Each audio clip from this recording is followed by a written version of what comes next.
As a result, some ignorant religionists are driven into frenzies.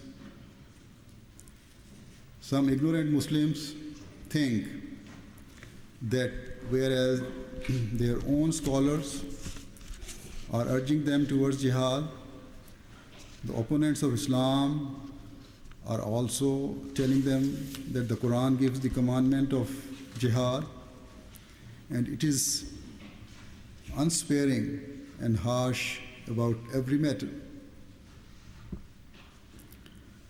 So instead of studying and discovering carefully what the true teaching of the Holy Quran is, they are inclined towards barbaric severity and killing and maiming.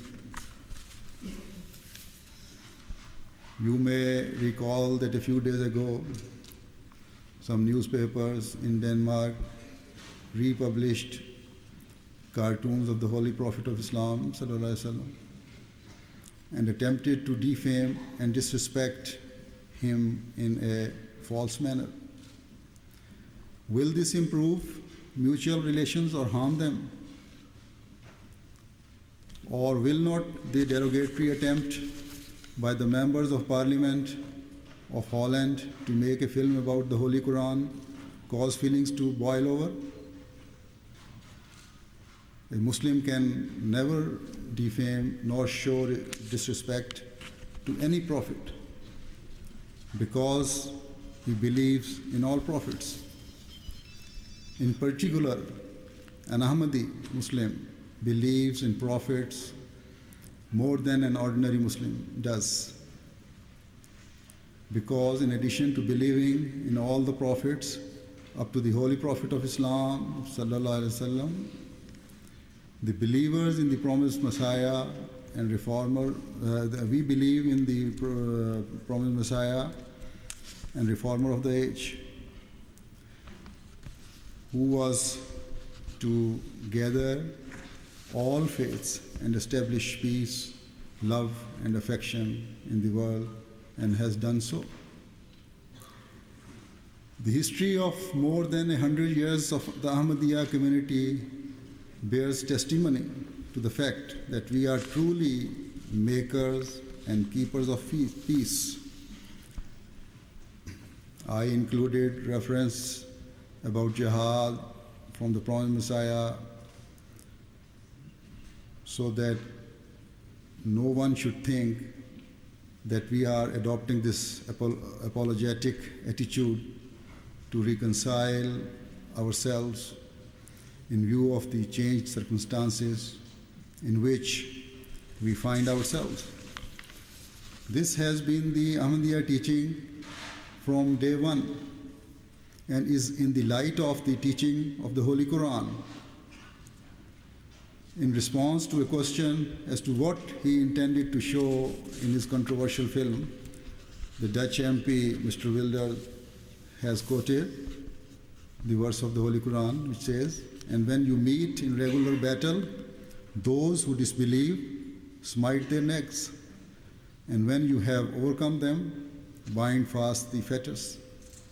Then afterwards, either release them as a favor or by taking ransom, until the war lays its burdens." That is the ordinance. And if Allah has so decided, He could have Himself exacted attribution from them. This is the chapter 47 and verse 5. If you look at this verse in a fair manner, then are people not killed in combat? Did Mr. Wilders not see all the casualties that occurred in the First and the Second World War? Is it only the Muslims who are killing in Iraq, Afghanistan, Israel and Palestine? The Holy Quran only commands according to the circumstances. The verse I have just quoted only means that providing you are in an actual battle, and that battle is in itself is in self-defense, then be not cowardly, but be bold and show chivalry. Fight till peace is restored. Unless there is state of war, do not make prisoners of war. That is to say, there is no permission to take prisoners unless there is a bloody war. And then look from the high moral ground at the exemplary treatment of the prisoners of war, which is that one should either release them as a favor or take ransom until the war lays its burdens. There is no permission to hang on to prisoners of war indefinitely. The founder of our community has said that unnecessary criticism and finding faults with others is not the recipe for maintaining peace. If some commandment is unclear, then ask the followers of that faith. Since not everyone is knowledgeable, ask those who are well versed, because as I have pointed out earlier, the majority of the common people merely follow the misguided mullahs and thus earn Islam a bad name.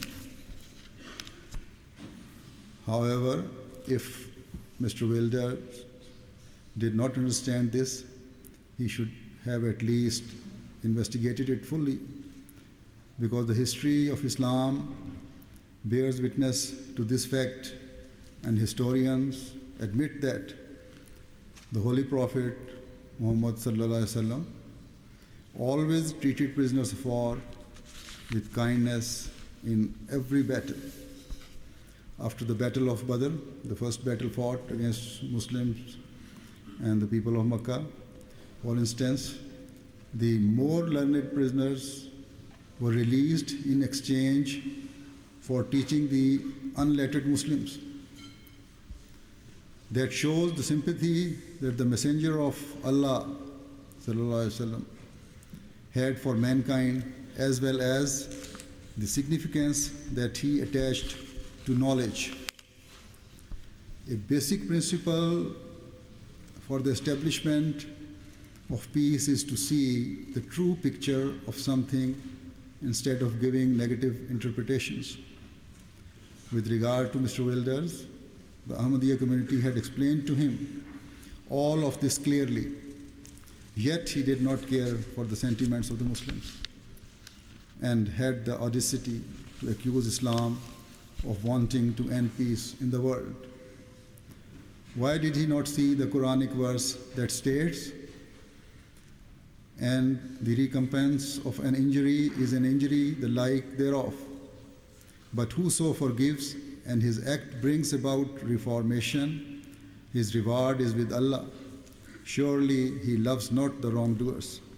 Chapter 42, verse 41. The teaching of Islam is that your duty is reformation. If forgiveness brings about reformation, then you forgive. In the case of a hardened criminal who is bent upon disrupting the peace of the society, punish him for the sake of his reformation and not out of revenge. Personal enmity, grudge, malice, and rancor of any kind should play no part in the punishment. For these are the motives that destroy the peace of the society.